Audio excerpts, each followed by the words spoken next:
Salam, selamat sore, selamat malam buat Bapak Ibu di waktu yang berbeda. Selamat datang kembali di Zoom DTW Indonesia Fakultas Ministry. Pada malam hari ini kita ada seminar umum yang diangku oleh Bapak Daud Condro Raharja dengan tema metabolisme rohani. Sebelum kita memulai pada sore malam hari ini, kita akan membukanya terlebih dahulu dengan doa dibawakan oleh Ibu Heti. Boleh Bu Heti?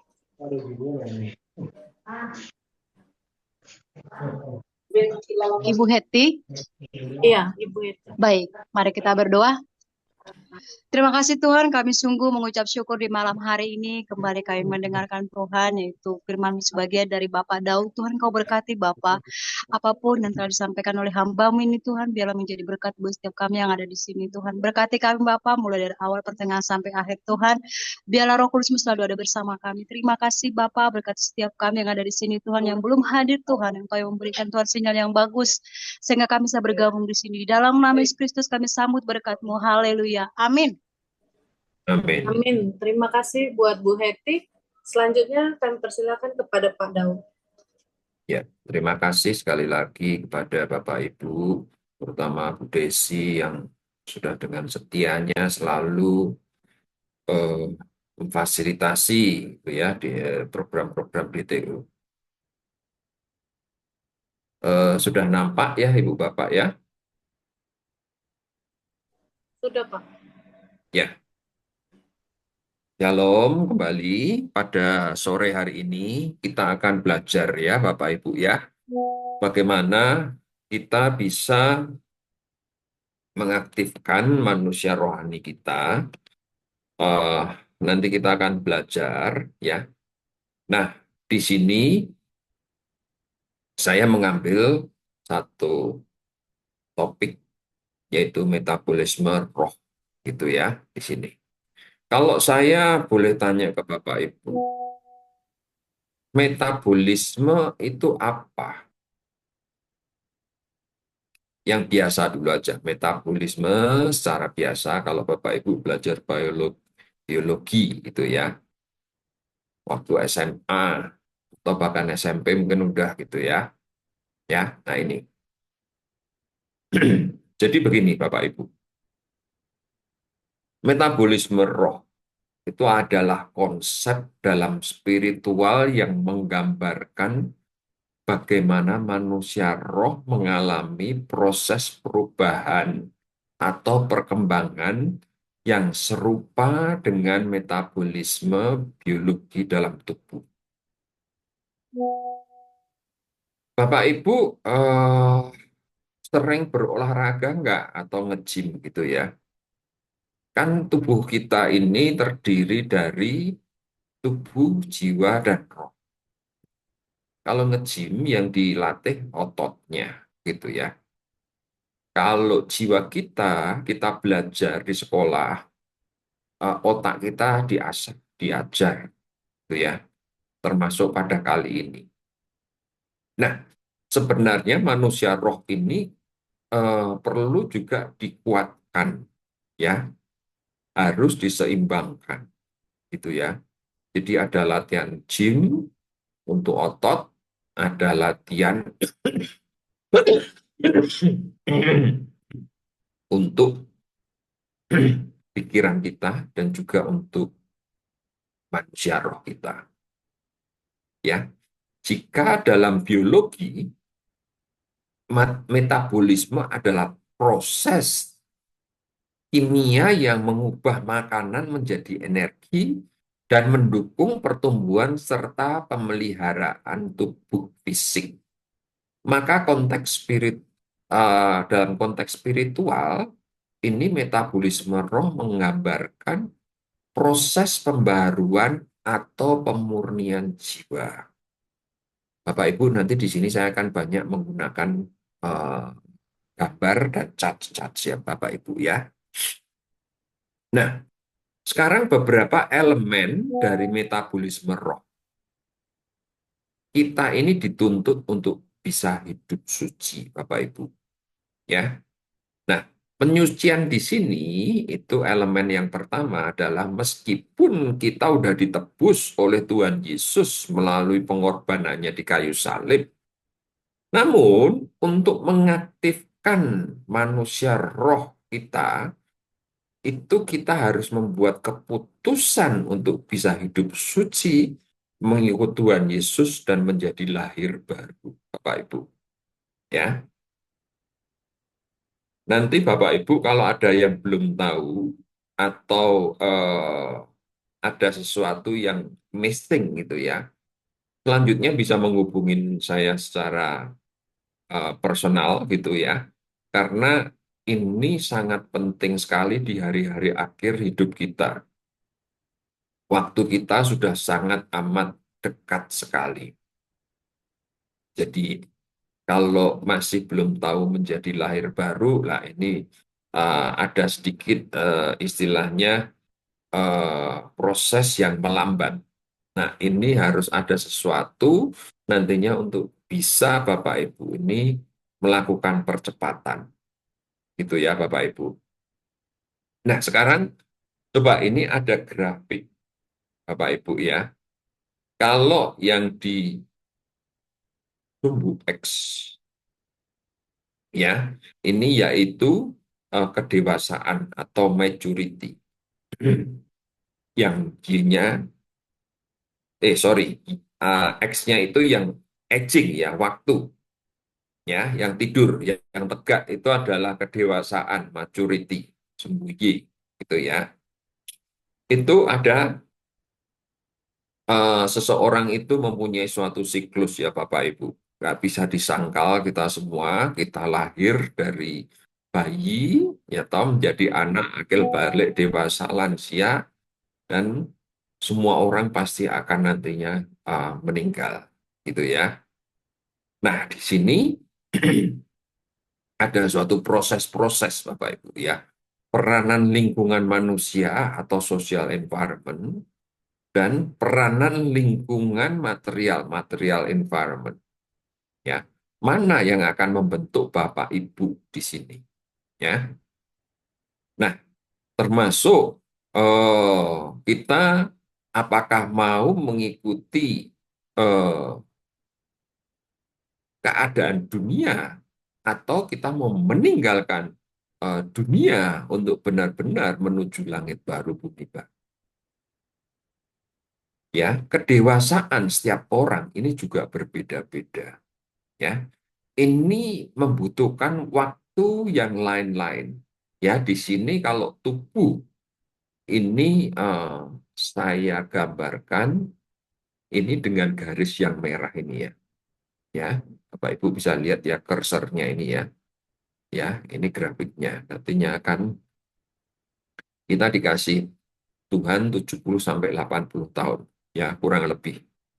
Kita nggak bisa milih, kita tidak ada antrian yang mana kita tidak tahu. Kita akan mendapatkan antrian nomor berapa. Ya. Nah, jiwa kita ini yang dari hijau ini ya. Nah, ini tergantung kita juga mau belajar ya. Ini ada, saya sangat salut dengan teman-teman kita di sini, ada yang sudah istilahnya senior citizen, tapi tetap aja mau belajar. Gitu ya. Ini sangat luar biasa. Ya, yang ketiga di sini adalah hitam adalah roh. Diharapkan Bapak Ibu ini semua rohnya bisa ngangkat ya Bapak Ibu. Nah, bagaimana ini? Ya, semua orang bisa dewasa, bisa. Tapi maturity-nya, maksudnya dewasa ini berumur ya, aging ya. Tapi maturity-nya bagaimana? Nah, ini yang perlu dipertanyakan. Ya, ini Bapak Ibu. Nah, sekarang elemen yang kedua dari metabolisme roh. Ya, setelah Bapak Ibu mengalami suatu lahir baru, ini Bapak Ibu akan segera atau di sini mendapatkan suatu privilege, yaitu eh, proses memangku salib seperti Yesus. Kita kan mengikuti jejak Yesus. Ya. Nah, semua ini akan dibentuk semuanya. Saya pun mengalami, Bapak Ibu. Ya, semua orang berbeda-beda. Hmm? Bangsa Israel yang dibawa Musa keluar dari Mesir memerlukan waktu 40 tahun, padahal dekat. Ya. Karena apa? Karena karakternya belum siap. Saya dibentuk oleh Tuhan 21 tahun, ini masih dikasih plus bonus 3 tahun. Ya, karena memang harus Tuhan maunya mau menyempurnakan kita semua, Bapak Ibu. Kita harus bersyukur, jangan komplain. Ya. Nah, manusia lama kita ini adalah sesuatu yang istilahnya nyaman dari dulu, di mana kita harus benar-benar berubah atau mau eh, apa ya meloncat next level untuk proses karakter manusia baru ini. Ya, saya ada analogi, Bapak Ibu.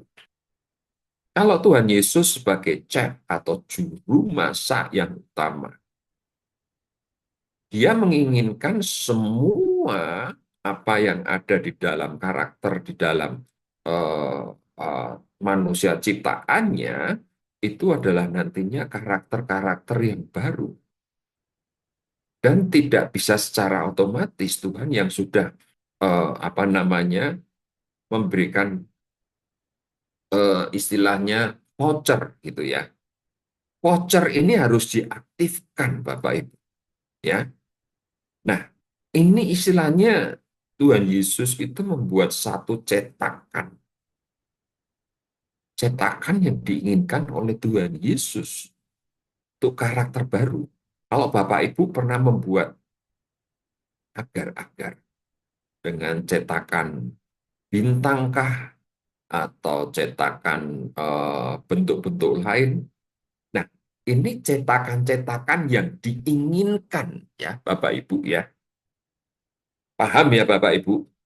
Nah, kadang kalau kita diproses ya dimasukkan dalam cetakan itu sakit, benar. Sakit karena harus ada yang dikurangi, dipotong, dipangkas gitu. Sakit. Saya dulu maunya seperti ini, tapi Tuhan lain maunya. Ya, nanti kita akan lihat bagaimana pangkasan-pangkasan itu bisa membentuk dan akhirnya seseorang bilang, I'm surrendered, Jesus. Gitu ya. I'm really surrendered. Jadi apa yang akan dicari di dunia ini sebenarnya nggak ada. Nah, kita semua ini sudah dibeli oleh Tuhan Yesus dalam 1 Korintus 6 ayat 20. Sudah dibeli lunas. Ya, Bapak Ibu, ini. Nah, makanya ini peristiwa metabolisme ini adalah suatu bentuk-bentuk akhirnya nantinya ini kuasa gelap akan mengerti. Saya tahu Anda si A mungkin, tapi Anda siapa? Gitu. Nah, ini ya. Oke, baik. Kita sekarang lihat suatu proses chartnya ini. Kita hidup di dunia ini sebenarnya metabolisme rohani kita ini udah rusak. Ya. Karena apa? Percintaan dengan dunia. Ya. Kita memerlukan seorang tabib yaitu Tuhan Yesus. Ya. Untuk memulihkan dan menyembuhkan kita. Gitu ya. Sampai seperti pemazmur berkata, selain engkau tidak ada yang kuingini di bumi ini. Nah, ini baru benar-benar ini bisa fokus gitu ya. Kalau enggak lah, aku ingin ke jalan-jalan ke manalah gitu ya. Mau ke Bangkok lah, mau ke New York lah dan lain-lain, mau makan ini kuliner kuliner ini dan itu gitu. Nah, ini ya, ini. Kenapa Tuhan menciptakan manusia ini berumur 70 sampai 80? Yaitu ada aging. Di mana kadang tubuh kita udah lemah bilang, ah Tuhan aku udah nggak ingin apapun. Ya, nah ini. Tapi kalau ada orang yang sudah berusia tapi aku masih kepingin ini itu, nah ini. Ya ini Bapak Ibu ya, dalam perjanjian lama itu sebenarnya sudah mencium keharuman Tuhan dan kerajaan. Nah, di dalam perjanjian baru, tujuan langit baru bumi baru belum bisa mencium karena masih banyak keharuman Firdaus bumi. Ya, ya zaman dahulu nggak ada mall Pak gitu. Sama aja sebenarnya. Distraction-nya berbeda di setiap zaman. Ya, di sini dikatakan di mana hartamu berada, di situ hatimu berada. Ya, nah ini apakah kita masih benar-benar mau mengikuti di mana harta? Harta yang sesungguhnya itu apa dan di mana? Ya, Bapak Ibu, coba Bapak Ibu renungkan, gitu ya. Nah, sekarang bagaimana cara kita menyamakan frekuensi ada kerinduan dengan Yesus? Ya, kalau sudah tidak ada kerinduan, coba gereja-gereja di Eropa itu udah light-nya atau lampunya itu kira-kira hampir padam. Saya melihatnya kalau di Amerika tuh masih ada kota-kota yang ada terangnya. Namun di Eropa ini ada satu yang menyemangati saya, ya, itu di Irlandia Utara. Kalau Bapak Ibu pernah mendengar C.S. Lewis, ya, mengarang buku Narnia. Nah, sebenarnya C.S. Lewis itu adalah misioner. Dia membuat film-film itu diumumkan, namun dia bisa istilahnya eh, mengkonvert dari Alkitab dibuat ini cuman secara umum. Nah ini ya Bapak Ibu. Ini coba, ini meskipun lampunya ini terang, tapi berusaha, karena di dunia ini bilang, ngapain sih ke gereja dan lain-lain. Banyak seseorang yang mencemooh. Jadi lampunya ini makin meredup. Mari Bapak Ibu, ayo kita terangkan lampu ini. Dengan cara apa kita menghidupkan manusia rohani kita? Kita mulai mendoakan teman-teman kita. Tapi kita sendiri harus benar-benar mengerti ya dari ini dulu nantinya. Baru kita bisa. Kalau enggak, bagaimana orang buta menuntun orang buta gitu ya. Nah, seperti pemazmur bilang, kalau kita, kalau tidak merindukan Tuhan, bagaimana bisa mengimpartasikan ke orang lain? Ini Bapak Ibu ya. Ya, ada ikatan yang membuat kita tidak bisa terbang. Kita ini tertarik oleh poros dari bumi. Kita tidak bisa terbang tinggi. Ya, ini Bapak Ibu ya. Ini yang Bapak Ibu harus paham dulu.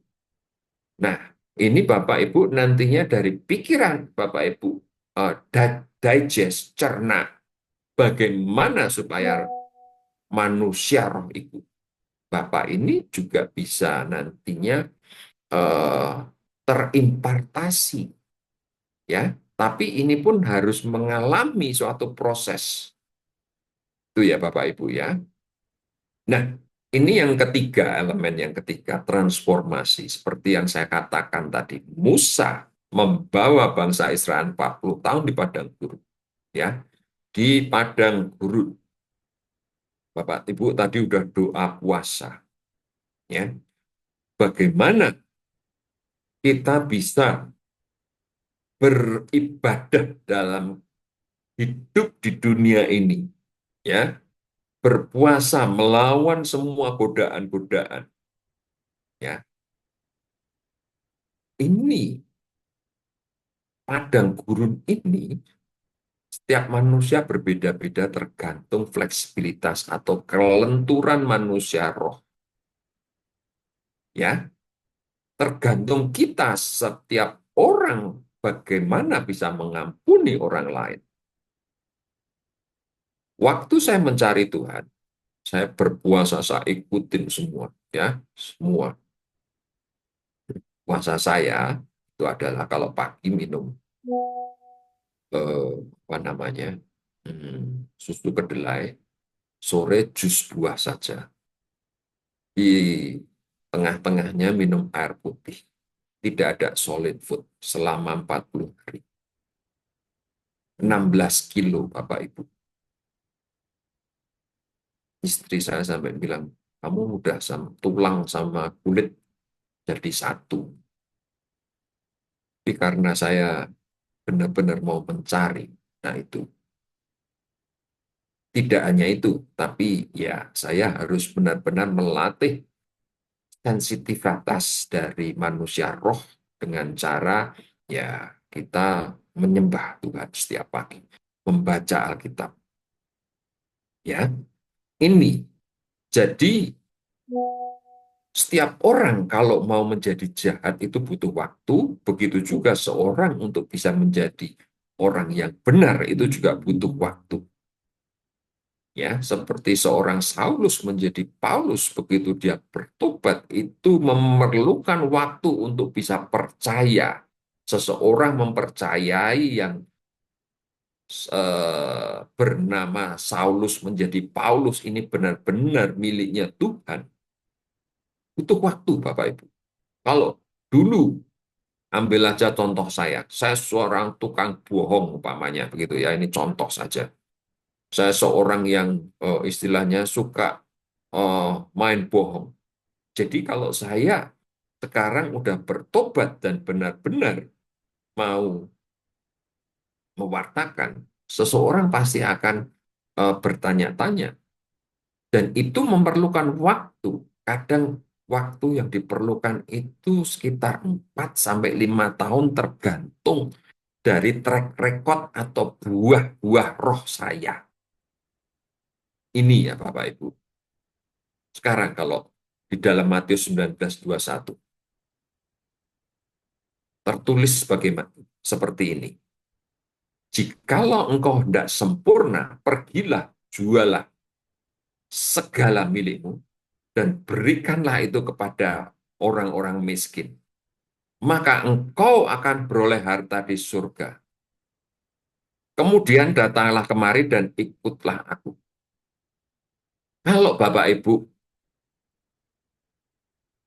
di dalam doa ketemu Tuhan, diminta semacam ini.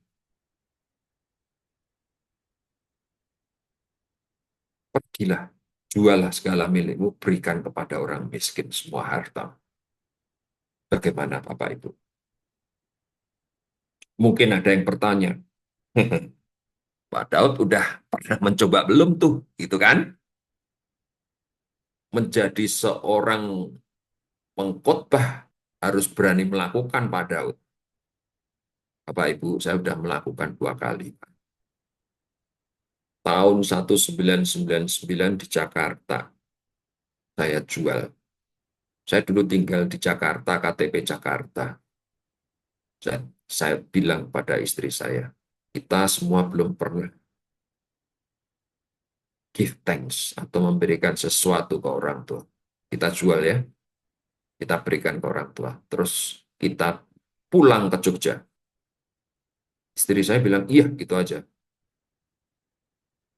Di situ pada waktu benar-benar pengambilan keputusan itu, saya sudah mulai dibentuk. Ya, Terus pada tahun 2019 ada kejadian, istilahnya saya meminjamkan uang, akhirnya tidak kembali. Akhirnya uh, saya nggak ada uang ya, nggak ada uang. Tapi saya adanya ini karena mungkin sikap naif dan kebodohan saya. Ini kartu apa sertifikat rumah gitu ya, dipinjem untuk kredit atas nama saya, yang pakai duitnya bukan saya. Orangnya nggak bisa mengembalikan. Ya, sudah 2 kali dilelang, Pak. Nggak ada yang akhirnya saya bisa menjual di masa COVID itu ya, karena pertolongan Tuhan. Saya bilang ya udah Tuhan, kalau Tuhan mau saya dan keluarga tinggal di kolong jembatan, oke. Dalam keadaan surrender seperti itu. Tapi Tuhan tidak membiarkan. Ya, nah ini Bapak Ibu.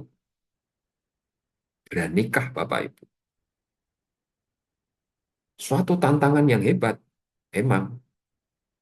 Tapi kita harus menjadi pelaku firman Bapak Ibu. Sampai di mana metabolisme manusia roh kita berani menanggap. Ya, coba kita lihat sekarang. Merumuskan hukum nurani. Hati nurani. Ya, merumuskan nilai tergantung apa yang dilihat dan didengar. Jadi ada input terus terdidik. Bisa dijadikan suara yang menuduh, bisa dijadikan hakim. Ya, saya akan cerita Bapak Ibu ya. Pada waktu kecil, orang tua saya memang seorang wirausahawan. Saya tinggal di daerah eh, seputaran Malioboro, ya ada toko, ya. Zaman dahulu tuh ada orang yang iseng-iseng, jadi dia ada kayak fortune teller gitu ya. Dia menjajakan dirinya, istilahnya. Kalau ada orang yang mau diramal gitulah ya. Tapi ibu saya kebetulan kok bagus juga ya. Bagusnya dalam hal ini menolak. Tapi si peramal itu tidak putus asa. Saya hanya berdiri di belakang ibu saya duduk gitu ya di meja gitu ya. Si peramal itu bilang, ini anaknya ibu ini, dia menunjuk ke saya. Kalau dipukul dia nggak berani balas. Saya diam 1000 bahasa, cuman dalam hati saya bilang kurang ajar ini ya. Waktu itu saya nggak ngerti. 25 tahun kemudian terbuka lah. Kalau pada 25 tahun yang lalu, saya dalam hati kecil saya dibilang kurang ajar nih, orang mengatakan saya pengecut. Tapi sekarang 25 tahun setelah disingkapkan, kadang ini melalui suatu proses-proses ya Bapak Ibu. Saya bilang, kamu seseorang yang sudah mengikuti jejak Kristus, yaitu kalau dipukul memang tidak akan membalas, karena balasan itu bukan hak kamu. Ya, ini. Baik, jadi nilai-nilai moral umum warisan nenek moyang ini yang benar-benar harus eh, dibuang. Kita harus benar-benar ya benar-benar dari kebenaran Tuhan Yesus. Ya, coba dalam suatu proses ini ya, ini saya menggambarkan garis titik-titik ini ya, ini ada hati. Ini proses lahir baru. Ini nurani yang sudah dilukis oleh Tuhan. Dulu saya nggak ngerti artinya lahir baru itu apa. Saya tanya kanan kiri, nggak ada yang tahu. Ya, akhirnya ada satu hamba Tuhan yang sangat bijaksana. Dia bilang, yuk coba kita duduk, kita baca di Alkitab. Yuk, Yohanes 3:3 apa ya? Orang yang tidak dilahirkan baru tidak akan bisa melihat kerajaan Allah. Ini yang langsung saya bilang buat saya lahir baru saat itu juga. Ya, ini kalau ada istilahnya nesyamah, hati nurani yang dirubah itu bisa menggores sampai ke neshama. Dan kalau sudah berproses di sini kebenaran atau sekolah hidup itu warisan darah Kristus ini berarti vouchernya tadi itu benar-benar sudah diaktifkan Bapak Ibu. Ya, kecerdasan roh akan mulai nampak di sini. Ya, di sini menetapkan santun dari surga. Kalau dibilang bahwa doa Bapa kami itu menjadi window display dari surga yang ditarik ke bumi, sudah tidak teratraksi oleh apapun yang ada di dunia, iming-iming dari dunia. Ya, ini Bapak Ibu ya. Ya, begitu kita berdoa Bapa kami yang ada di surga, dimuliakanlah namamu, datanglah kerajaanmu. Begitu ditarik ke bawah, ini semua sudah proses-proses duniawi ini sudah benar-benar tersingkir. Ya. Nah, ini dalam 1 Petrus 1:18-19 telah ditebus, yang dibidik di sini adalah hati nurani. Banyak film-film yang dulu saya sempat mengajar, itu saya ilustrasikan, benarnya film-film Hollywood itu ada nilai-nilai moralnya yang sangat bagus seperti Pinocchio, itu boneka kayu, itu ya, jangkriknya, ya, itu sebenarnya hati nuraninya, ya, ya. Nanti coba kita suatu saat kita akan kupas lagi, tapi kita nggak akan bahas tentang Pinocchio hari ini. Ya nggak akan ini ya, cukup nantinya. Bapak Ibu, setuju dengan saya ya? Ini ada tubuh, jiwa, dan roh. Ya, ini juga dimainkan oleh semua kuasa gelap. Ya, saya baru ngerti. Ya, jadi roh kita ini dikuasai oleh siapa? Ya, kalau ada orang yang super power, demo gitu ya, dan lain-lain, eh, penyembuhan dan lain-lain, ini ada orang bisa mengerti hanya melihat eh, apa detak nadi di tangan gitu ya, penyakitnya apa. Ini ada sesuatu ini ya. Ya ini saya juga tidak akan membahas ini karena ini nanti bisa panjang gitu ya. Tapi yang jelas ini ya, Bapak Ibu terima dulu konsepnya ini. Ya, ini. Nah, manusia terdiri dari tubuh, jiwa, dan roh. Ya, sepakat ya Bapak Ibu, yang semuanya harus seimbang, harus kita latih semuanya. Ya, ini. Waktu manusia pertama Adam berdosa, ini terjadi separated. Yang dulu lah Bapak dengan Adam itu istilahnya dengar-dengarannya, wah enak sekali, nggak ada harus doa dulu, enggak, Bapak gitu, atau dalam hati gitu aja udah ini. Tapi karena dosa ini separated, ya, dengan apa namanya, istilahnya tindakan profetisnya ya dibuang ke Firdaus gitu ya. Tapi sebenarnya ini dari rohnya juga sudah nggak bisa ini connect secara langsung. Ada semacam barrier. Ini ya Bapak Ibu ya. Nah ini sekarang kita benar-benar mau untuk menyatukan kembali. Bagaimana? Yang seharusnya kita ini harus dimanapun, kapanpun kita ini harus bersekutu dengan eh, Tuhan Yesus. Ya, nah ini kalau kita sudah tune, ini ya, how to tune in the same frequency.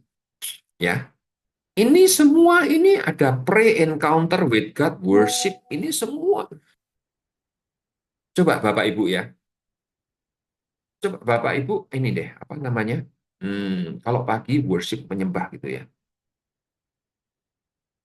Kadang lagu yang Bapak Ibu nyanyikan itu kadang menggema terus.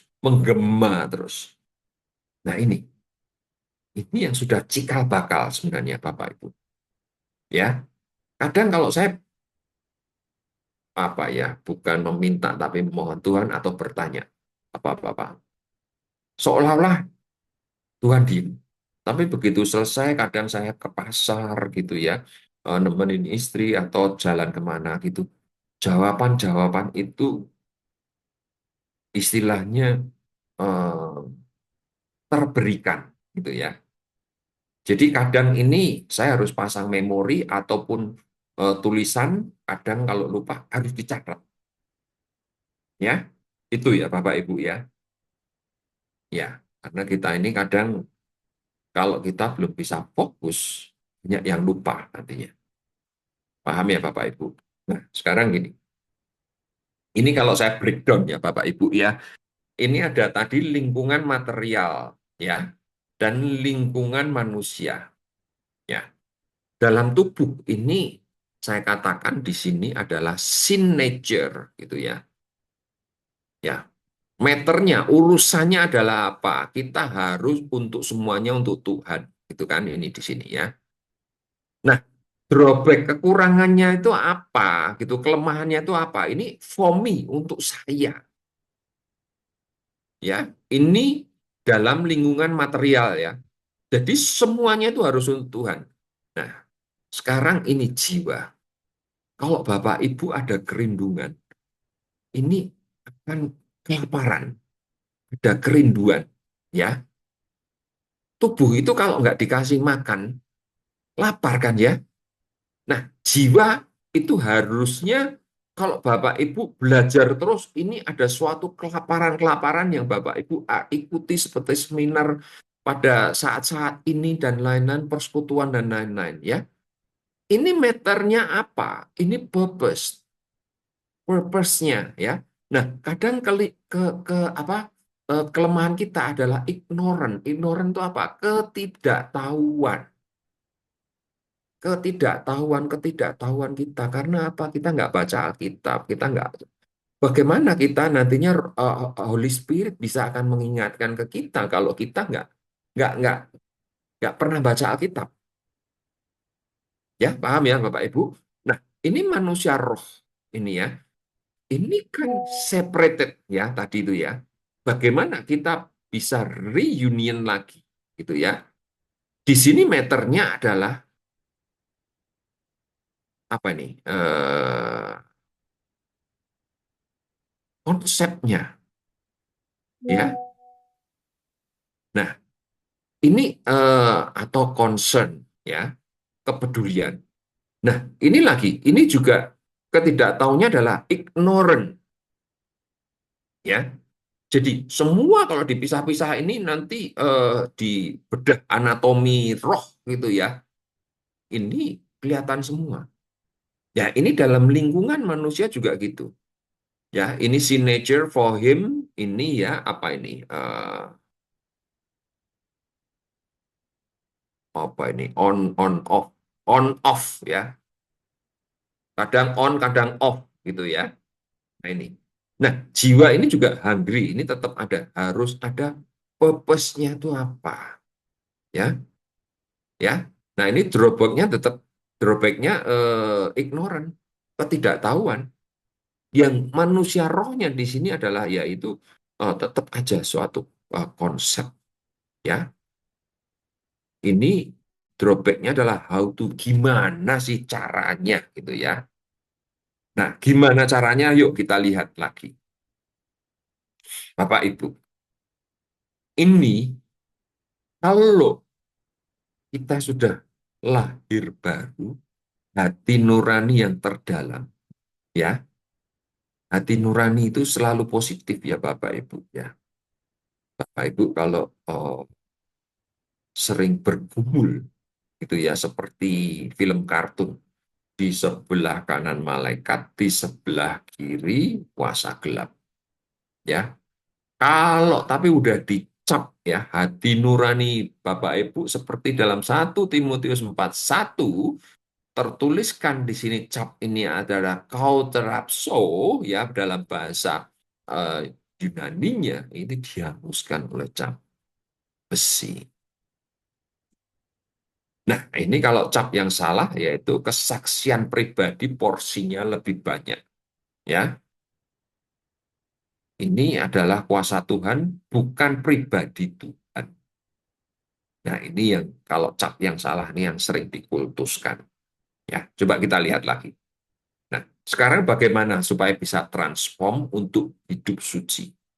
Ya, Bapak Ibu harus mau bertekad. Di sini nantinya Roh Kudus akan menuntun kita.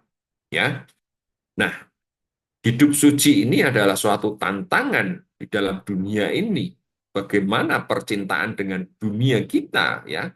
Tadi sudah dikatakan gitu ya. Nah, sekarang bagaimana supaya bisa hidup suci di dunia? Wah, itu mustahil, Pak. Masa sih? Kita kan masih selama masih apa apa gravitasi tanah menginjak eh, tubuh kita menginjak di tanah ya nggak bisa dong. Nah, Tuhan berkata, kuduslah kamu sebab aku kudus. Ya, dan jika kamu menyebutnya Bapa, yaitu Dia yang tanpa memandang muka menghakimi semua orang menurut perbuatannya, maka hendaklah kamu hidup dalam ketakutan selama kamu menumpang di bumi. Banyak kejadian-kejadian di mana saya ini benar-benar istilahnya diambil Tuhan dari kolam ikan yang istilahnya kolam akuarium yang kotor ditarik dicemplungin gitu ya. Tapi ya sakit gitu ya. Bahkan dikatakan kesucian itu abstrak bro gitu ya. Kalau kesucian dalam hukum agama samawi, hukumnya jelas, misalnya membunuh berzina ya. Nah, kesucian itu dari Tuhan, berangkat dari Tuhan, pikiran, perasaan Tuhan, atau metanoia yang bisa baca Tuhan sendiri. Jadi, kesucian menurut standar Allah itu tidak abstrak, jelas. Ya, ini Bapak Ibu. Nah, di dalam 1 Korintus 6:17 dikatakan bahwa barang siapa mengikatkan diri dengan Allah menjadi satu roh. Ya, ini Bapak Ibu, standarnya yang benar-benar tidak bisa goyah diganggu gugat. Ya, ini transformasinya. Kita lihat elemen yang keempat. Regenerasi energi spiritual seperti tubuh yang membutuhkan energi untuk terus berfungsi. Roh juga membutuhkan energi spiritual yang dapat diperoleh melalui worship, doa, atau koneksi dengan surga. Yang mana itu sudah separated. Harus kita konekkan lagi. Antena kita harus buat yang tinggi setinggi mungkin, sensitif. Ya, mencari Tuhan memang harus ada yang harus dibayar. Paham ya, Bapak Ibu ya? Ya, ini kita lihat sekarang diagram pribadi manusia ya.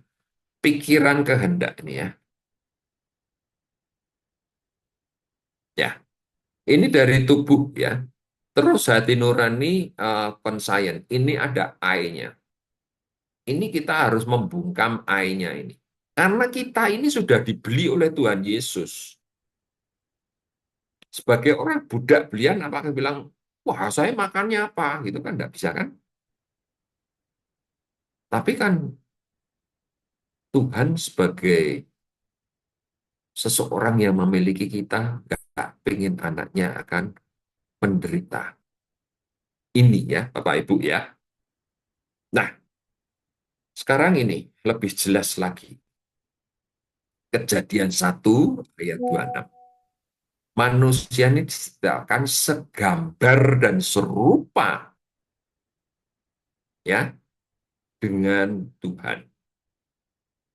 Gambar di sini adalah selem dalam bahasa Ibrani. Kalau rupa ini dimut ya. Nah, bagaimana imago Dei ini tidak hanya segambar, tapi benar-benar serupa atau demut atau likeliness. Tadi yang kuduslah kamu sebab aku kudus. Itu adalah likeliness, benar-benar Tuhan menciptakan ya serupa dengannya, tidak hanya segambar gitu ya. Nah, ini pikiran perasaannya ini harus benar-benar ini harus ada firman di sini nih ya. Ini firman, ini metanoia, ini perubahan pikiran. Ini nanti mindsetnya berubah. Ya, proneonya ini yang menggores ini ya, hati nurani. Ini di sini sudah mulai perasaan Tuhan tertanam di sini. Oh, Tuhan maunya melalui saya ini. Ini hati nurani yang terdalam atau conscience di sini, gitu ya. Ya, kalau di ini bahasa yang lebih lebih detail lagi, sunaidesis, the soul as distinguished between what is actually good and bad. Ya, ini kalau sudah begini nanti semua kehendaknya inilah kehendak Tuhan. Ya, di sini nih. Ya, ini benar-benar anatomi rohani ya Bapak Ibu. Ini metabolisme roh. Ya, 21 tahun mengalami. Di dalam masa COVID 7 bulan saya mencoba menggambarkan ini, Bapak Ibu. Bukan hanya menggambarkan secara teori, tapi saya mengalami. Kalau tidak mengalami, saya tidak bisa menggambarkan ini, Bapak Ibu. Ya. Nah, secara keseluruhan konsep ini mengajarkan bahwa roh juga memerlukan proses metabolisme untuk mempertahankan keseimbangan, membersihkan diri dari manusia lama, dan terus berkembang menuju keadaan yang lebih murni dan sadar. Ini adalah transformasi supaya ini semua bisa lagi tidak separated ya. Ini akan menjadi satu ya. Mari Bapak Ibu, yuk setiap pagi kita cari Tuhan. Jangan cari kuliner ya. Kita bangun, kita bersyukur kepada Tuhan atas udara yang sudah Tuhan beri. Ya, ini Bapak Ibu. Ya, ada pertanyaan nggak Bapak Ibu sampai di sini? Ini jam berapa ya ini ya? Ya, pas ya, 1 jam ya. Kira-kira ada pertanyaan nggak Bapak Ibu? Silakan Bu Endang dilanjut.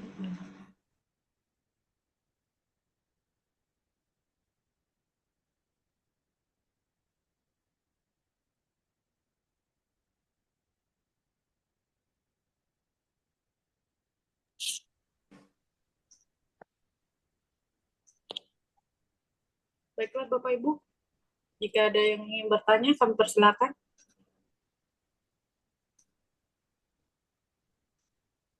Nah, stop dulu ya. Baru kelihatan ya, 22 ini. Mari Bapak Ibu, ayo belajar, ayo. Bagaimana supaya mengaktifkan manusia roh dari Bapak Ibu ini semua.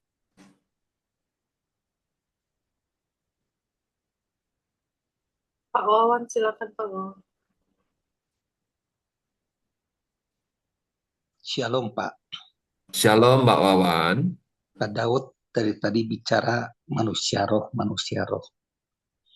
Kalau saya punya gambaran ya Pak ya, manusia roh yang sesungguhnya, kita baca aja dari Galatia 5 ayat 19 sampai 23. Manusia roh yang sesungguhnya itu harus menghancurkan kedagingan kita. Kita harus melupakan dunia. Kita tidak boleh memikirkan di dunia. Walaupun kita masih di dunia, kita harus hidup dalam roh. Dari mana? Baca Galatia 25 ayat 19 itu menyatakan dunia. Dunia itu adalah kehancuran, segala macam, kesombongan, apa, kemunafikan, segala macam lah. Tapi roh, nah kita hidup roh itu baca dari Galatia 5 ayat 9, ayat 22, 23. Nah, pertanyaan saya, apakah ada manusia bisa melakukan itu? Terima kasih, Pak. Ya, tadi sebenarnya sudah dibahas ya Pak Wawan ya. Kalau melihat sebagai contoh saya aja ya Pak ya. Saya sebagai orang yang berdosa,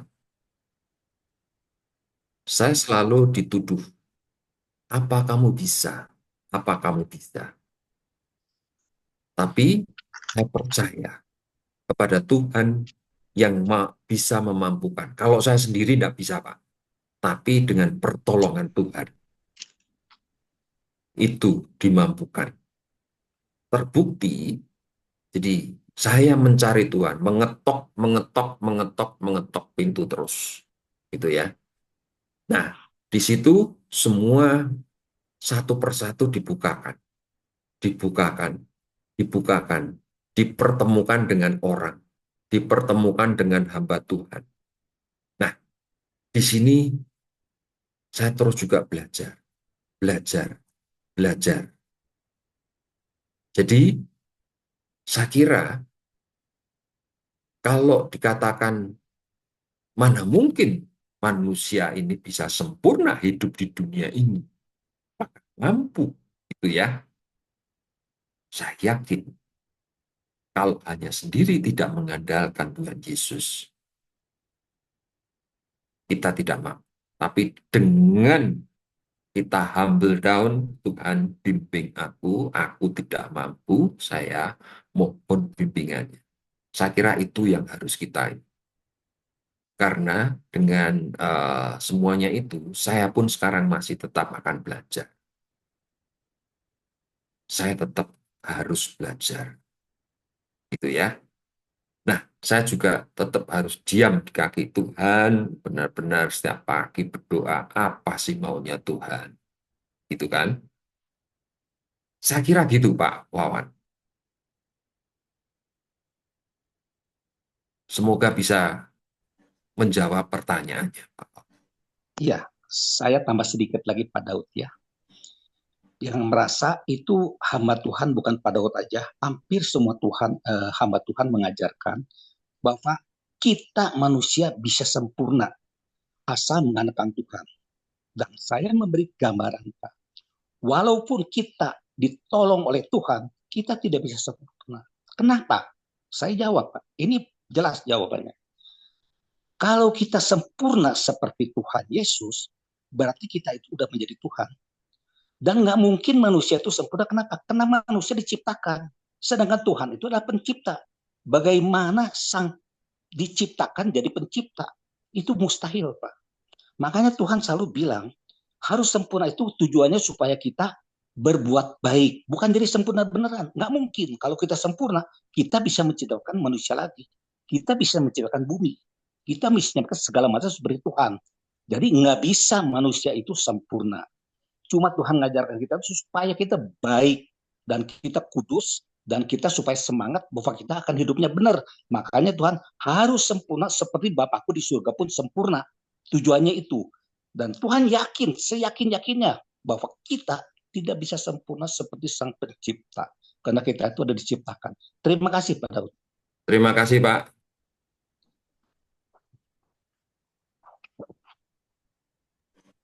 Terima kasih buat Pak Wawan dan Pak Daud. Masih adakah yang ingin menambahkan atau bertanya? Pak Markus, silakan Pak. Salam. Bisa Kalau dengar Pak, suaraku ini? bisa Pak, silakan Pak. Puji Tuhan. Iya. Saya sedikit menggambarkan begitu terkait dengan Roh Kudus yang akan hadir di dalam hati setiap manusia. Kira-kira begitu ya, Bapak dosen ya? Ya, gimana Pak pertanyaannya Pak? Begini, saya tidak usah cerita orang lain ini Pak dosen. Saya merasakan sendiri dari bagaimana Roh Kudus itu hadir di dalam hidup saya. Saya mendapat penyakit yang cukup lama, Pak dosen. Tidak ada dokter di Indonesia, tidak ada dokter di dunia, cuma satu di Jepang. Saya tidak tahu ada maksud Tuhan di balik penyakit saya itu. Karena penyakit itu, menurut firman, ada penyakit karena dosa, karena pelanggaran. Ini awal dulu ya, saya akan masuk nanti ke bagaimana fungsi daripada Roh Kudus itu. Bagaimana Roh Kudus itu akan hadir kepada orang yang percaya, sungguh-sungguh percaya, tidak boleh hanya percaya saja, tapi harus sungguh-sungguh. Saya bagaimana Tuhan menjamah hati saya, agar supaya menerima Tuhan dengan sungguh-sungguh. Saya lahir dari Kristen loh, Pak dosen. Cuman untuk menunjukkan karakter Kristus saya belum ada. Tidak ada karakter Kristus dalam hidup saya. Karena saya walaupun Kristen, karakter saya adalah karakter dunia. Beda ya, karakter Kristus dengan karakter dunia. Sehingga Tuhan memilih saya dengan memberikan ujian yang sangat luar biasa, berupa penyakit. Jadi memang sekarang kalau orang mau betul-betul mau terima, mau ada Roh Kudus dalam hidupnya, ya kan, dia harus sungguh-sungguh. Mau bertobat itu bukan sekedar kata bertobat, tetapi harus sungguh-sungguh. Kemudian ada titik di mana saya mau dioperasi. Padahal saya sudah diingatkan dokter, jangan kau pergi ke dokter sembarang untuk operasi penyakitmu. Karena sekali dia gores pisau di tempat penyakit itu dan dia salah memotong urat, maka ada salah satu urat yang akan dipotong dan pendarahan sampai mati. Tapi karena saking sakitnya, saya suruh operasi. Apa kata dokter? Angkat tangan menyerah. Dia bilang saya menyerah. Saya takut operasi penyakit ini. Saya langsung lompat dari tempat tidur dan saya langsung menghadap hadirat Tuhan. Di dalam hati saya bilang, Tuhan, jika Engkau masih memberi kesempatan saya hidup, saya akan melayanimu. Tetapi jika Engkau sudah mau mengambil saya, karena dosa-dosa saya terlalu banyak itu, ampuni saya, beri kesempatan saya bertobat.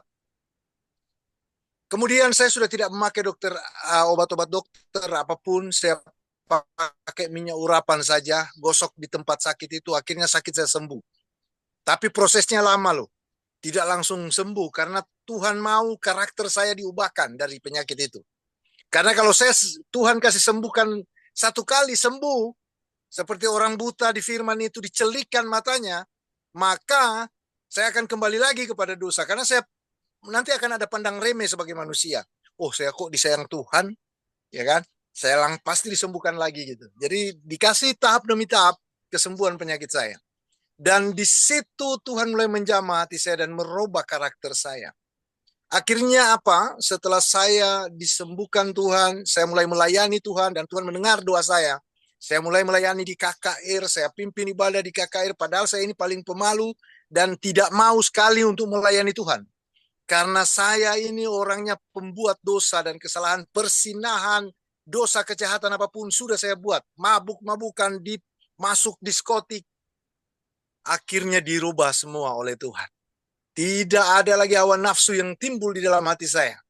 Kalau mulai timbul dalam pikiran saya mulai tengking. Karena saya ingin hidup dalam Tuhan. Nah, bagaimana Roh Kudus menguasai saya setelah saya mulai dekat dengan Tuhan? Setelah saya mencurahkan kehidupan kepada Tuhan, saya mau melayani Tuhan, saya mau bersaksi kepada orang bahwa saya disembuhkan Tuhan. Kalau mungkin ada penyakit, kanker, tumor, itu ada dokternya di Indonesia. Tapi saya tidak punya dokter di Indonesia. Tetapi Tuhan mengasihi saya, dia pilih saya. Apa yang saya tahu bahwa Roh Kudus mulai ada dalam hidup saya? Roh Kudus berbicara di telinga saya. Waktu anak saya hamil, sebelum pernah ke dokter untuk cari tahu apa anak laki-laki apa perempuan. Tapi Roh Kudus berbicara di telinga saya dengan jelas, dengan suara yang gemuruh tapi lembut. Yang suaranya ngebas tapi enak didengar. Dia katakan kepada saya, cucumu itu laki-laki. Namanya dia, Yeremia. Saya tanya Tuhan, Yeremia itu apa? Siapa itu Yeremia? Bagaimana sebutan bahasa yang ada di Alkitab? Dia bilang Yeremia. Bapak Ibu Saudara yang dikasihi Tuhan, saya tahu itu Roh Kudus. Saya sampai menangis hati saya. Oh, rasanya waktu dia bicara itu sungguh luar biasa. Ada kontak dan komunikasi dengan Tuhan melalui Roh Kudus. Saya tahu Roh Kudus lah yang berbicara kepada saya. Karena waktu Tuhan naik ke surga, Tuhan bilang, akan berikan kepada kamu seorang penolong. Nah, seorang penolong itu ya Roh Kudus. Kalau orang belum tahu Roh Kudus, harus berkarakter Kristus. Harus sungguh-sungguh dengan Tuhan. Karena Tuhan mau datang orang yang suci hatinya. Sudah tidak melakukan dosa lagi. Bagaimana Tuhan mau datang kalau masih suka minum, suka mabuk, suka merokok, suka bersinah, suka melakukan hal-hal yang berdosa. Bagaimana Roh Kudus mau hadir? Jadi memang perubahan karakter ini akan membuat Tuhan melekat dengan kita. Maka Roh Kudus itu hadir dan selalu berbicara di dalam hati dan pikiran kita. Dan dari telinga kita akan mendengar dan akan menjadi peka. Saya tidak boleh bicara yang lain. Saya bicara diri sendiri bagaimana Tuhan mau memakai saya secara maunya Tuhan. Bukan maunya saya. Jadi Pak dosen, oh sungguh luar biasa. Orang kalau hidupnya takut akan Tuhan, mengasihi Tuhan, taat dan melakukan perintahnya, yakinlah Tuhan ada bersama kita melalui Roh Kudus-Nya yang diberikan sebagai penolong. Mintalah maka akan diberikan. Kalau kita hidup sungguh-sungguh di hadapan Tuhan, pasti Tuhan tolong. Puji Tuhan, Pak dosen. Ini Terima kesaksian kasih Pak pendek saja, saya Markus. singkat. Terima kasih, luar biasa, luar biasa. Ya. Terima kasih buat Pak Markus buat kesaksiannya. Masih adakah Bapak Ibu yang ingin sharing ataupun ingin bertanya? Kami persilahkan. Boleh resen terlebih dahulu.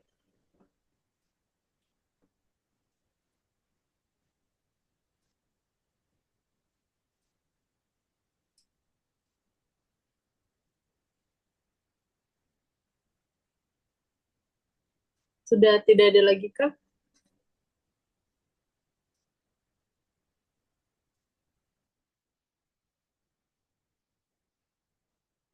Baiklah, jika tidak ada Bapak Ibu yang ingin bertanya ataupun memberikan saran, kami berikan kesempatan kepada Pak Daud untuk conclusion. Baik Bapak Ibu, terima kasih atas waktu yang Bapak Ibu sudah investasikan pada seminar ini.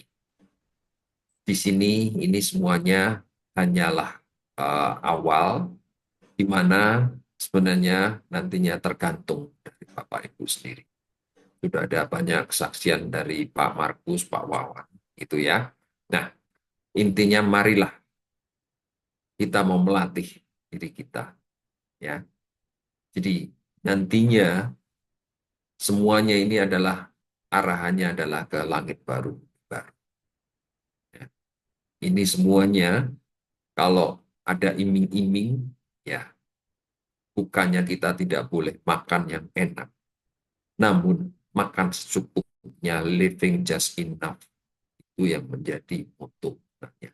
Nah, semuanya itu hanya untuk memuji dan memuliakan nama Tuhan. Saya kira itu, Bapak Ibu, terima kasih atas semua perhatian dan semua yang telah mau belajar. Terima kasih. Terima kasih buat Pak Daud yang telah memberikan materi kita pada malam hari ini. Semoga kita bisa benar-benar dapat hidup dengan baik dan benar. Kita akan menutup sesi pertemuan kita pada malam hari ini dengan dibawakan doa oleh Pak Yusak. Kami persilakan, Pak.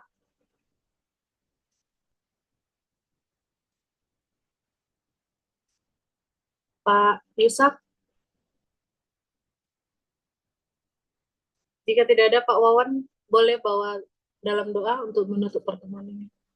Iya, mari kita berdoa. Puji syukur kami panjatkan kehadirat-Mu ya Bapa. Pada malam hari ini kami mendapat pengarahan dari Pak Daud dengan yang luar biasa. Kami percaya apa yang dipaparkan oleh Pak Daud itu tujuannya supaya kita semua mengenal Engkau dan berserah dan mengenalkan Engkau dalam kehidupan sehari-hari. Sehingga kami sangat merasa sekali berkat yang telah dibagikan oleh Pak Daud. Dan kami hanya bisa berdoa kepada Tuhan, berkatilah keluarganya ya Bapa, berkatilah kerjaannya, berkatilah pelayannya. Biar Pak Daud lebih lagi diberi hikmat marifat dalam pelayannya. Sehingga banyak umat-umat-Mu yang bisa diberkati oleh Pak Daud. Dan kami juga bersyukur kepada Pak Markus yang telah memberikan kesaksian yang luar biasa sekali. Itu menandakan bahwa kita harus betul-betul mengenalkan Tuhan, berserah pada Tuhan, dan percaya sepenuhnya kepada Tuhan.